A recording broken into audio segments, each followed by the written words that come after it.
Recorded Books and One Click Digital present The Second Chance Dog, a Love Story by Jon Katz, narrated by Tom Stechschulte. Chapter 1. The Dog Who Kept Men Away. I heard the barking as soon as I pulled into the gravel driveway of the sprawling old farmhouse on a country road about 5 miles from my farm. The noise was coming not from the house but from a barn behind it. It was the deep-throated, door-rattling roar of the guard dog, and there was something undeniably frightening about it. A dog with a voice like that had to be huge and powerful. I had never heard a roar quite like it. None of my dogs ever barked in such a furious, almost panicked way. It was a bark to be taken seriously, very seriously, and I was reminded of the raptor in Jurassic Park busting out of its prison. I was not looking for trouble from a dog. My life at this point was in upheaval. I was spectacularly disconnected from the world and attempting to stave off a crack-up.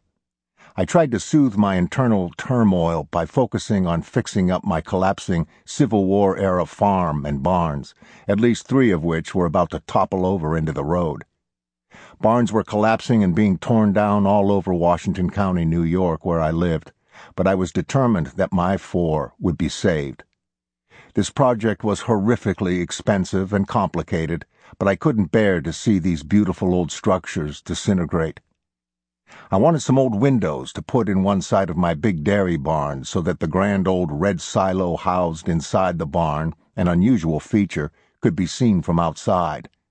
No real farmer would consider such an insane thing, but at the time, I was not sane. An HBO film crew had just finished making a movie of my trek upstate, and the very air was suffused with unreality. So I'd come to this place because I'd been told that the couple restoring this farmhouse had some old windows. A thin, wiry woman with short brown hair, wearing tattered jeans, a paint-splattered shirt, and sandals, came out of the door and approached me. As we stood in the drive, she began urging the dog to calm down.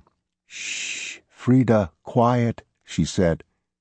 Her voice was so soft and tentative, I knew she didn't really mean it, and the dog surely knew she didn't. She was concerned that I might be frightened, but I can tell when somebody means to change a dog's behavior and when they don't. "We can't have many people over," she smiled, tilting her head back toward the frenzied roaring and charging coming from the small barn.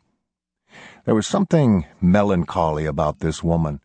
She was so quiet and reserved. She shyly explained. Sample complete.